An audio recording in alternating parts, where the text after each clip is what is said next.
शादी के बाद पहली रात यानी सुहागरात मनाने का इस्लामिक तरीका क्या है। आज की इस वीडियो में हम आपको पूरी डिटेल के साथ एक एक बात बताएंगे कि आपको शादी के बाद पहली रात कैसे मनानी है, कौन कौन से काम आपको करने हैं और कौन कौन से काम आपको नहीं करने हैं। तो इस वीडियो को छोड़कर आप कहीं भी ना जाएं, पूरी वीडियो देखें और अच्छे से समझें।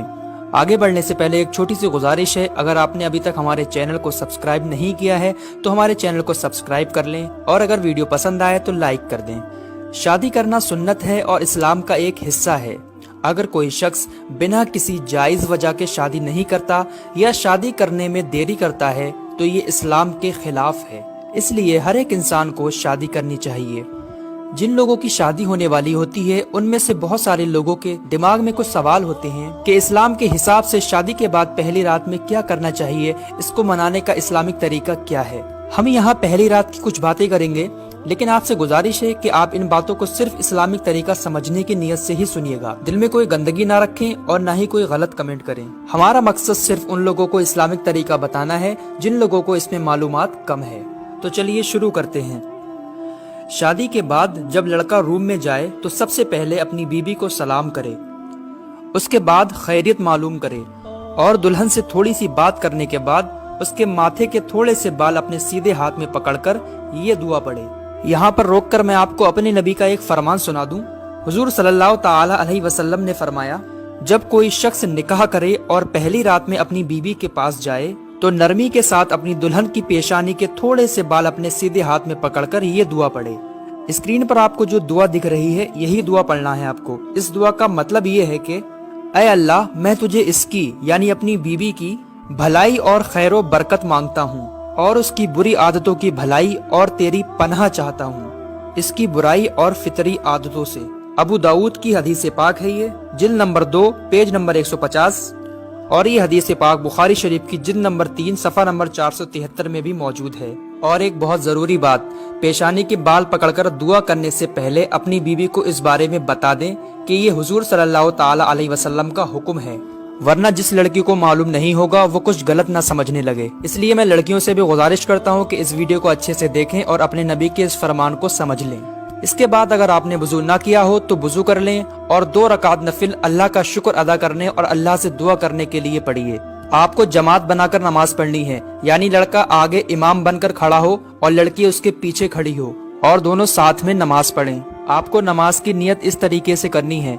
नियत की मैंने 2 रकात नमाज नफिल शुक्राने की वास्ते अल्लाह ताला के, मुँह मेरा काबे शरीफ की तरफ, अल्लाहु अकबर। फिर हमेशा जैसे नमाज पढ़ते हो वैसे ही नमाज पढ़ें। फिर नमाज के बाद शादी साथ खैरियत से होने के लिए अल्लाह का शुक्र अदा कीजिए और ये दुआ कीजिए कि अल्लाह इस शादी को कामयाब बनाए, आगे भी हंसी खुशी रखे, बच्चे नेक दे। और इस तरह भी दुआ कर सकते हैं कि ऐ अल्लाह, तेरा शुक्र और एहसान है कि तूने हमें ये दिन दिखाया, हमें इस खुशी और नेमत से नवाजा और हमें अपने हबीब सल्लल्लाहु ताला अलैहि वसल्लम की सुन्नतों पर अमल करने की तौफीक अता फरमा। ऐ अल्लाह, हमारी इस खुशी को हमेशा ऐसे ही कायम रख, हमें मेल मिलाप और मोहब्बत के साथ जिंदगी गुजारने की तौफीक अता फरमा। या रब्बे कदीर, हमें नेक और फरमा बरदार औलाद अता फरमा। और भी आप अपने हिसाब से जो भी दुआ करना चाहते हैं कर सकते हैं। दुआ करने से पहले भी दुरूद पाक पढ़ लें और दुआ के बाद भी दुरूद पाक जरूर पढ़ लें।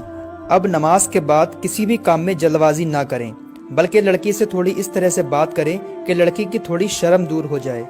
थोड़ा अपने बारे में बात करें, थोड़ा उसकी सुने।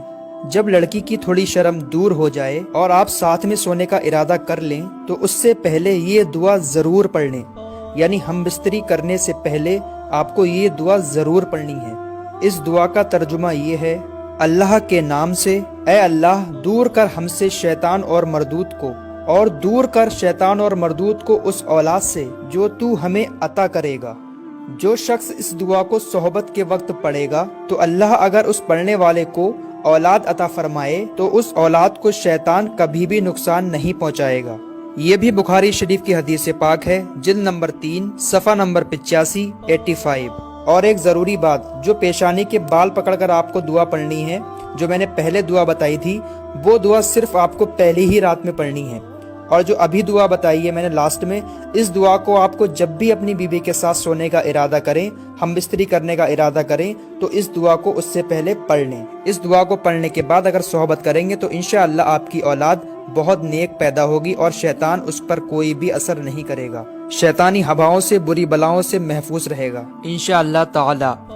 अल्लाह ताला हमें सारे मसाइल को समझने, याद रखने और उससे ज़्यादा अमल की तौफीक अता फरमाए, आमीन। बराए करम इस पैगाम को दूसरों को भी शेयर कीजिए। अल्लाह रब्बुल इज़्ज़त आपको इसका अजर अजीम ज़रूर देगा।